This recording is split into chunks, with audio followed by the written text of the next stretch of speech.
Hi, my name is Tiffany Magnolia, and I'm a candidate for school committee in Lynn, and I'm asking for one of your 6 votes. I'm here to tell you a little bit about myself, why I'm running, and what I think I would bring to school committee here in Lynn. I moved to Lynn in 2004, 17 years ago. And from the moment that I moved to Lynn in order to be a professor at North Shore Community College, I have done everything and anything with my not really copious free time to be a member of the community. I've been working on political campaigns. I've been volunteering. I currently sit on the board of several nonprofit organizations, including the Latina Center Marias and the Community Path Coalition. And my run for school committee is really a culmination of the work that I do at the college, as well as the investment I have in the Lynn Public Schools with a child in elementary school. Let me tell you a little bit about myself. As someone who experienced homelessness in my early educational years, I have come to understand what it means to have a stable environment when one attends school.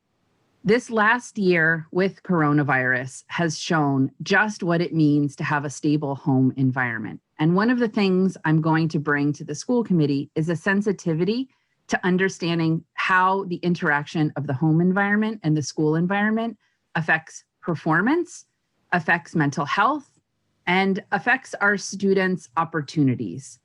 At the college, I get to see students who have boundless potential, but not necessarily the opportunities to engage with that potential. And I fit into that category myself when I was younger, and I am sensitive to how Lynn Public School students also fit into that category.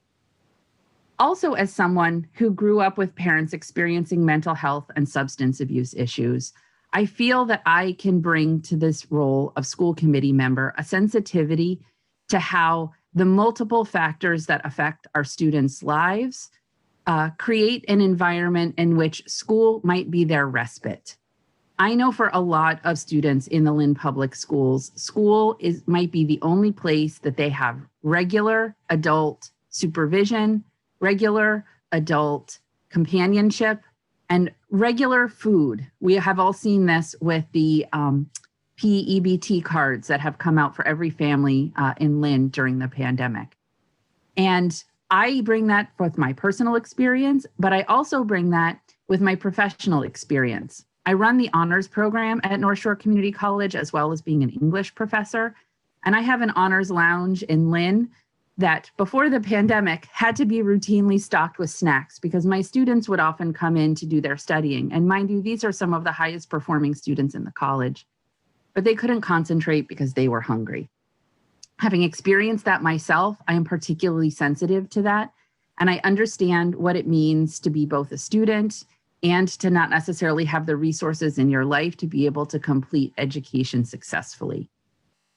In the 17 years that I have lived in Lynn, I have been an active and engaged member of the Massachusetts Teachers Association, including having led the Union of Professional Staff and Faculty at North Shore Community College for 6 years, and being a registered lobbyist with the MTA.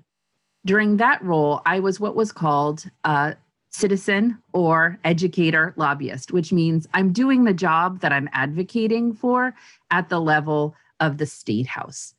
I connected with K through 12 locals throughout the Essex district and worked with folks in high schools, elementary schools, and middle schools to ask their legislators for what they felt like their district needed. This experience has shown me how Lynn can both be so much more and also how much we already have. One of the things I say to my students who are transferring to elite institutions from North Shore Community College is that Lynn is your strength. It is not in the deficit category. How many people can navigate the cultural differences that Lynn offers as tremendous opportunities?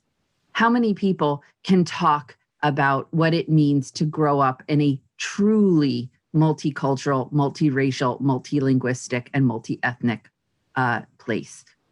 So I see these things as strengths, but I also see opportunities that have been gleaned from my experience throughout the Essex district.